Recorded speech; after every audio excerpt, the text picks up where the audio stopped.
All right, welcome back. I think we have Pawan Goenka of M&M. Okay, I'm being told that we will have Pawan Goenka in just a bit. But let's just take a look at the Nifty very quickly. See what's happening there. 87.67 and the Sensex at about 70 odd points higher. So 20 and 70 on the Nifty and the Sensex respectively at this stage. Okay, Siddharth Purohit, a senior research analyst at Angel Broking, is now joining in on the show. Siddharth, thanks very much for your time. Good to have you here. Could you talk to us a little bit about what your view on Yes Bank is? Let's just begin there if we can. You know, after the QIP bit, the bank, the management, etc., has been lying low for a bit. We, of course, have some news flow as far as the news report is concerned in one of the newspapers in terms of looking in detail what went wrong there, etc., etc. The bank will need funds. They will hit the market again. I just want to get your thoughts on how you look at the bank, the stock essentially.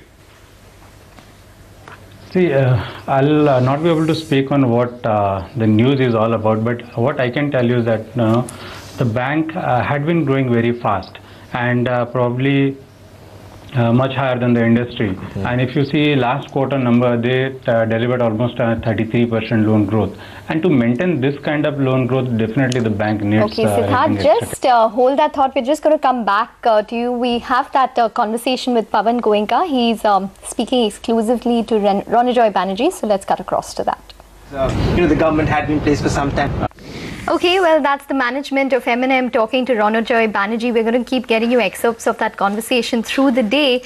And the pricing of the Jaguar F-Pace is out and it stands at around 68.4 lakh rupees. So I'm sure my co-anchor would be buying one of those. But we'll take a break on that note. I'm going to reply to that after the break. We're going to continue our discussion with Siddharth Purohit of Angel Broking on the other side of this break. We were talking about the banking space. So that continues.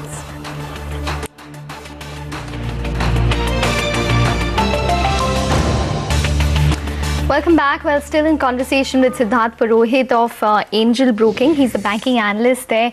Siddharth, sorry for keeping you waiting there, but wanted your thoughts on the housing finance companies because, you know, there is an India Ratings report which says that loans against property might in fact become a gross NPL risk in the near term.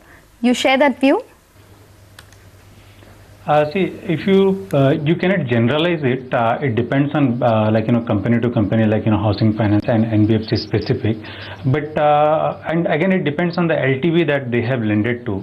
But if you look at the growth rate of LAP, particularly in last 2 years, it has been quite scorching pace that all these NBFC have grown. So there could be some pressure, I cannot deny that, but it will be very company specific. There are certain companies so far they have maintained a quite decent asset quality even on the LAP front. So there could be some more pressure in the coming quarters if the growth rate continues to be very aggressive. But I believe that in general it won't be a kind of very negative thing as of now.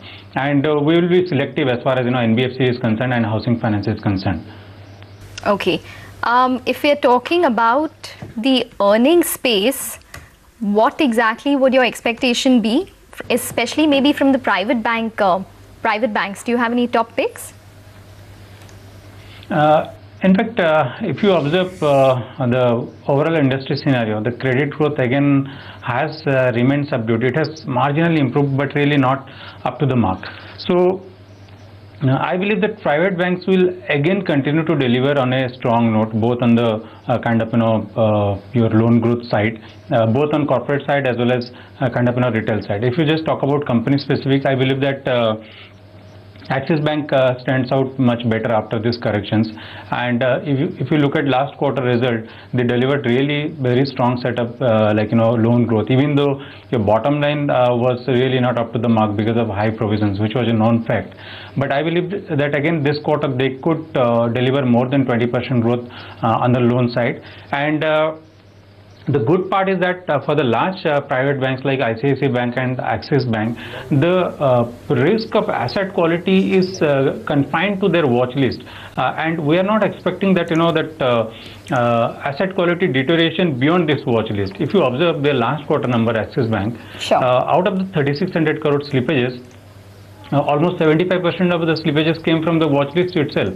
And the retail one, which is the retail loan book, which is growing almost 24%, the slippages from that was only slippages ratio was only 0.7%.